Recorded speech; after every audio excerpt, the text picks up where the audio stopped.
Welcome to a very rambly video. Hello.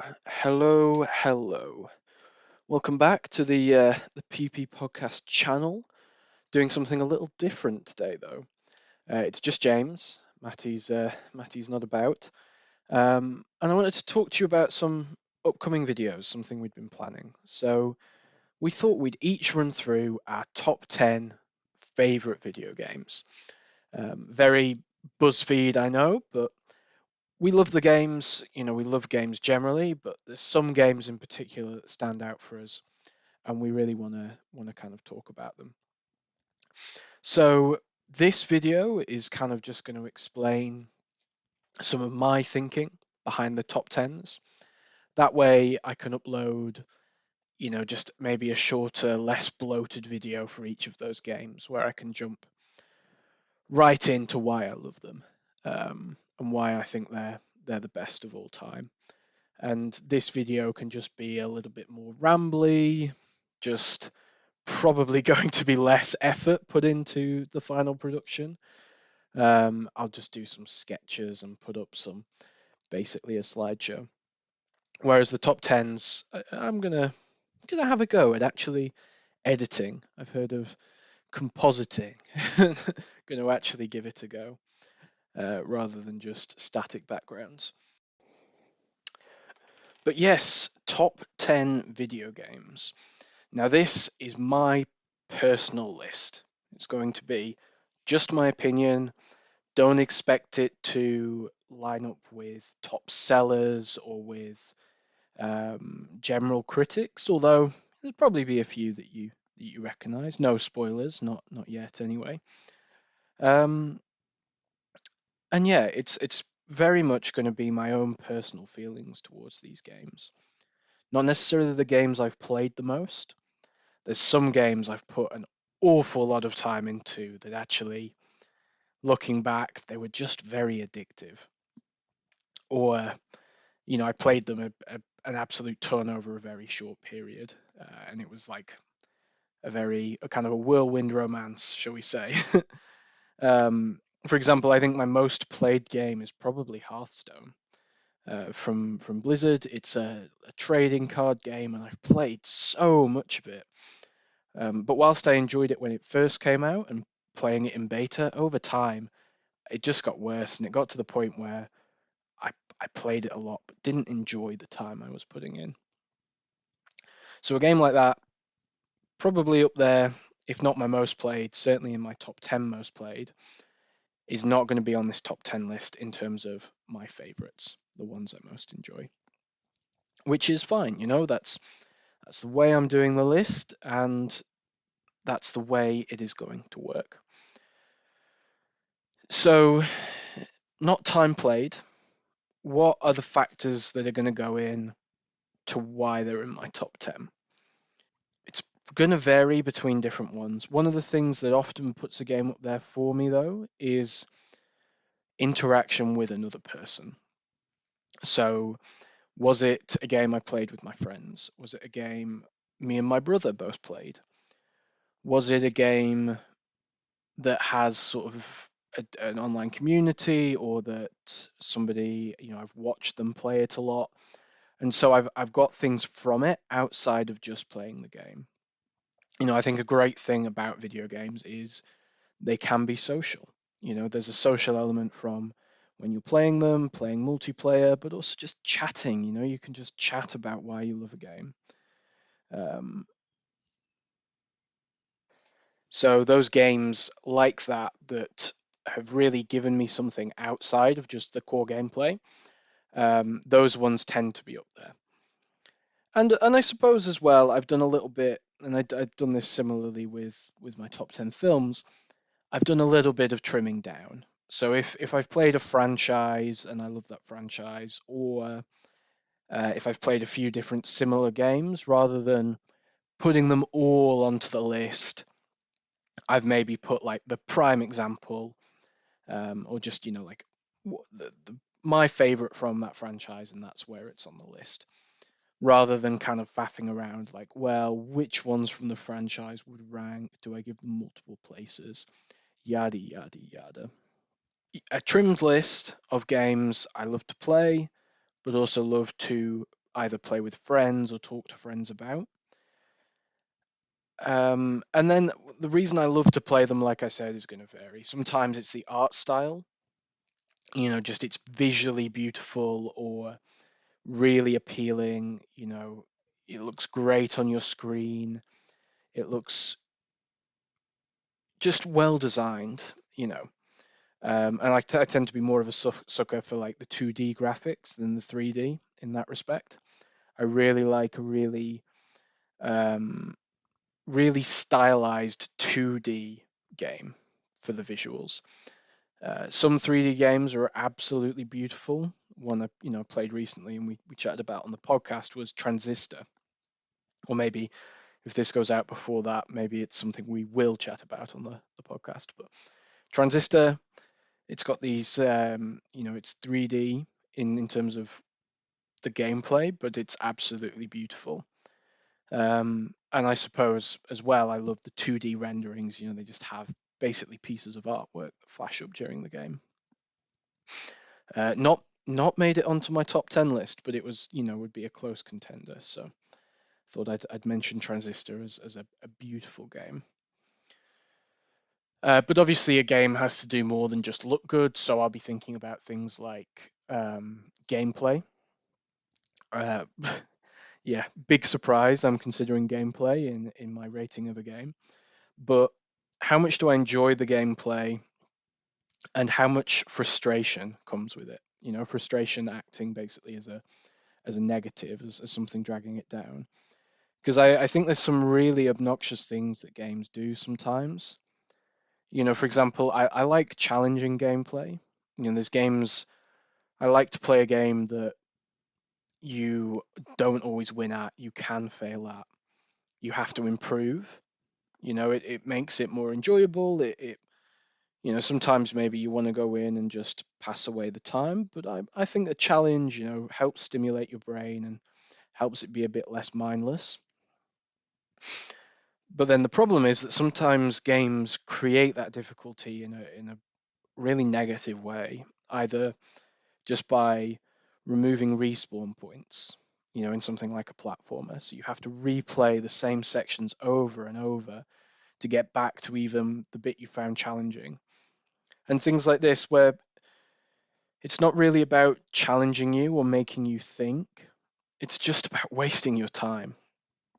And that I really don't like. So I suppose I've marked some games down for that. Whereas a game would kind of get dragged up, or a game pushes itself up, um, when, yeah, there's something.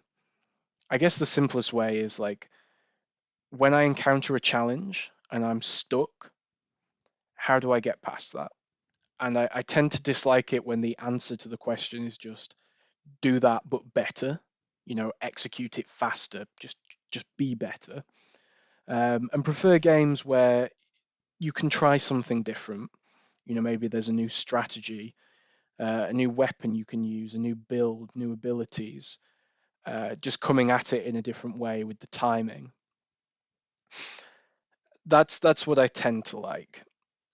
Some elements of execution don't bother me. Execution is not something I hate in games, but it has to be, if all there is to the game is that execution, and particularly when it's executing for long extended periods without an error, and any mistake means you have to redo a lot of the game, that I tend not to like. So that's the main thing, I suppose, for gameplay. Um, and then talked a little bit about visuals. I suppose sound is another thing I'm going to um, have to say gets incorporated, because the sound is one of those big things that really immerses you in the game. You're really aware that you're in the game and enjoying it. And that's not just music. It's things like, if I fire a weapon, do you feel that? Does that shotgun really go off? um, or how do the characters sound? Are they annoying or are they interesting? Um, I'd say that sound. I do notice sound design in games, but probably not going to be as big a factor as the visuals or as the gameplay. Whereas for some people, I know like the soundtrack can make or break a game. Yeah, so I'd say that's the main three things. I'll probably try and comment on for each game, maybe saying less, if like say the soundtrack isn't a key factor. But these are the kind of things I'm going to talk about.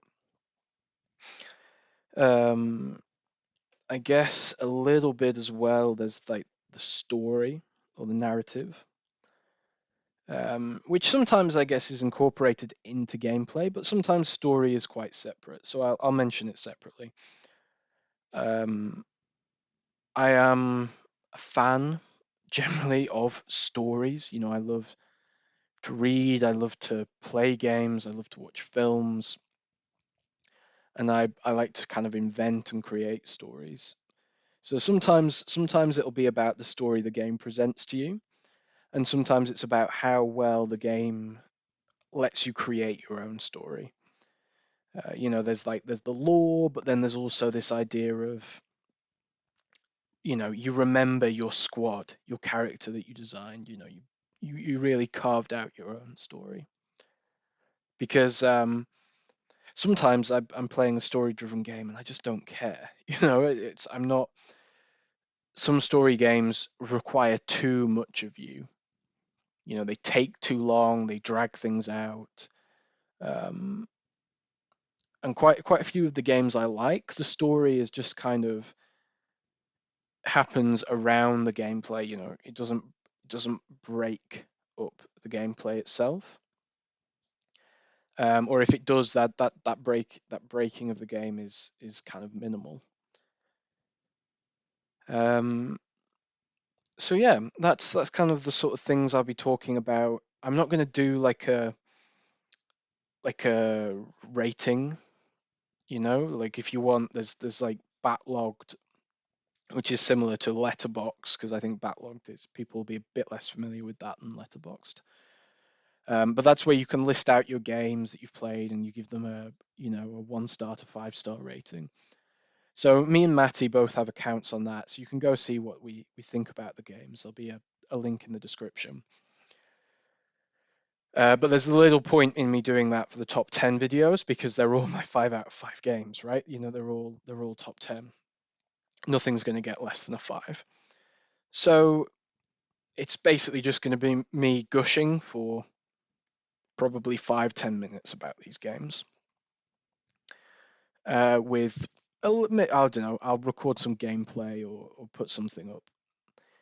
And yeah, I guess this rambly video I'll probably link to in case anybody um, wants to hear a bit more about my reasoning. And maybe there's a link to a similar video that Matty's done. I don't really know. We kind of said we'd do these videos separately. Give them each our own style, do them how we want. But yeah, should be some top tens from Matty as well, so you can look at them and compare.